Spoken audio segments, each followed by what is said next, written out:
The loss of Master Teague, which we talked at length about last week. So, folks, if you check out any of the previous live streams, certainly do that, because much of the information and the perspective is still fresh from the past several weeks since the college football playoff game against Clemson. It spurred on a ton of comments, as you can imagine, and there seems to be a split between, why aren't we recruiting better at running back? Let's go after this Zach Evans, who we discussed, of course, last week, the 5-star that's still non-committed and not signed for 2020. Why haven't we, again, with all the elite recruiting that we've done all over the place, why have we not stacked up the running backs a la Alabama and some other places? Clemson, I know that Georgia as well has a bevy of 4 and 5 stars. So there's a bit of panic out there, but then there's also the people that say, hey, when Urban Meyer was the head coach, and even into last season with J.K. Dobbins, for whatever reason, this has typically been an offense that has been built upon the services of one running back, aside from those 2 seasons when J.K. and Mike Weber were sharing the duties, that Carlos Hyde was the man, Zeke Elliott was the man, J.K. Dobbins, of course, the man, and that's been good enough for this team to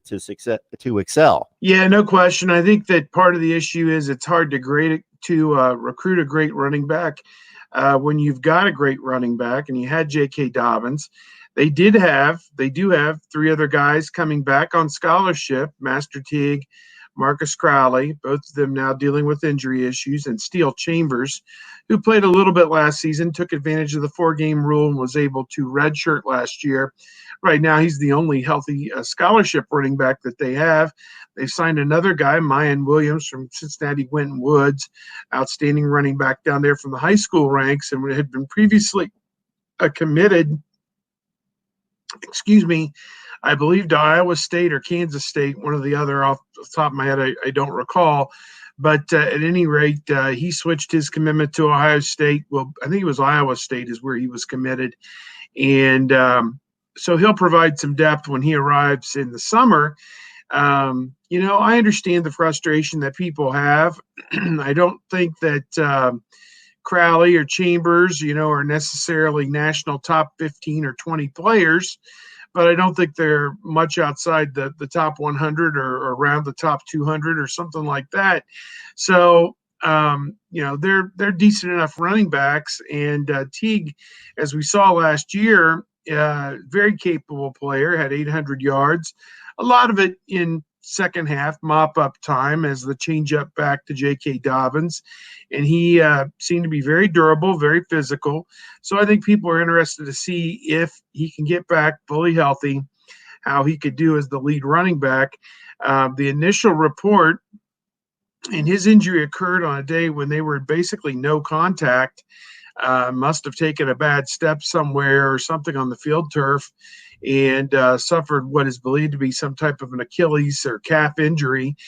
And according to Kevin Wilson, who was interviewed last Wednesday, almost a week ago now, he said it's probably looking like a 6-month return recovery, which I would take to mean that he'd be able to resume some normal football activity and kind of ease his way back into it, probably by the end of August, and perhaps even playing a game or 2 in September. But really, in all respects, you would think be back full go by October the 1st, which is for the meat of the Big Ten schedule.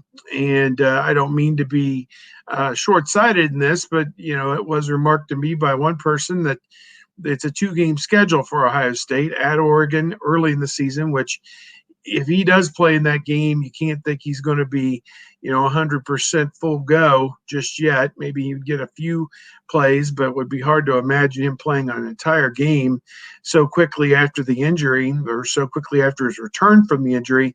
And the other game is at Penn State later on. Those seem to be kind of the 2 games that linger over this Ohio State season.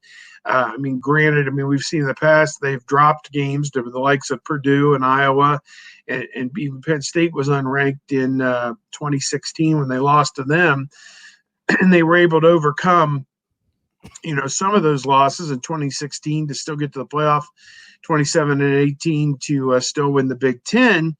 So we're not ruling out the fact that somebody else could beat them. But long story short, getting back on this running back situation, is it's not good. I mean, I don't think anybody could sit here and tell you that this is what Ryan Day or Tony Alford or Kevin Wilson are really hoping for, to only have one healthy guy going through spring practice.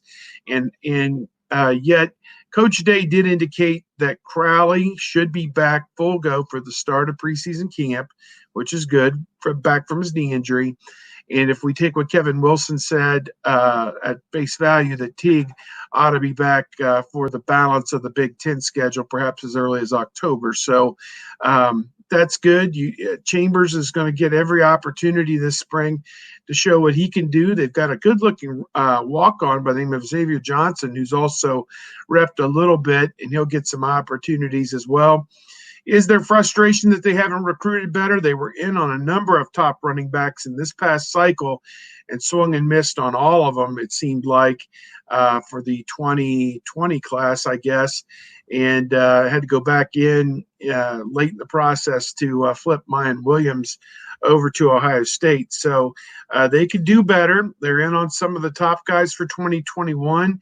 Really desperately need to close on a couple of them to get the numbers back where they need to be and get quality as well. There have been some different guys, obviously, that are national top 50, national top 100 guys that Ohio State would love to have, but they're going to make do with what they've got, I guess, right now. And so I'm interested to see, how it all plays out. A dog named Brutus has commented on the running backs position with Zach Evans, but also makes this comment here. And I understand the perspective that maybe the recruiting of elite wide receivers in Ohio State kind of morphing into this, what is viewed possibly as a pass-happy program under Ryan Day, but you got to consider they just turned out a 2,000-yard running back. So power running is still very much in play and important to the Ohio State offense, would affect maybe the running back recruiting decisions of elite players choosing Ohio State, but I just can't think that that's the case. No, I don't agree with that at all, because if you look at the statistics from last season, I looked at this last night while I was doing a chat. Ohio State ran the ball 62% of the time in 2019, which is even better than a 60-40 ratio. You talk about how successful teams sometimes, if they can average 200 yards rushing and 250 yards passing, you'd be very happy. Ohio State, of course, was way over 500 yards total for the year, so those numbers would have been a little bit skewed. But you look at a 2,000-yard rusher like J.K. Dobbins in this offense that Ohio State has. I don't know how that dissuades anybody from thinking anything about Ohio State in terms of being a good place for a running back. They just had their first ever 2,000-yard rusher. So I don't know. I'm of a mind that they're going to get this straightened out this year. They're going to get one or two blue chippers, maybe a top 25 guy and a top 100 guy in this class to fill that all-important position. They're stocked and set at wide receiver, although they're continuing to recruit more and more top receivers as well. So, these are the times to be at Ohio State. The recruiting class that they signed in 2020 for the offensive side of the ball was about as good as you could possibly get. So I'm not sure offensive linemen, wide receivers, and running back, well, other than running back with just Mayan Williams, how much better they could have done.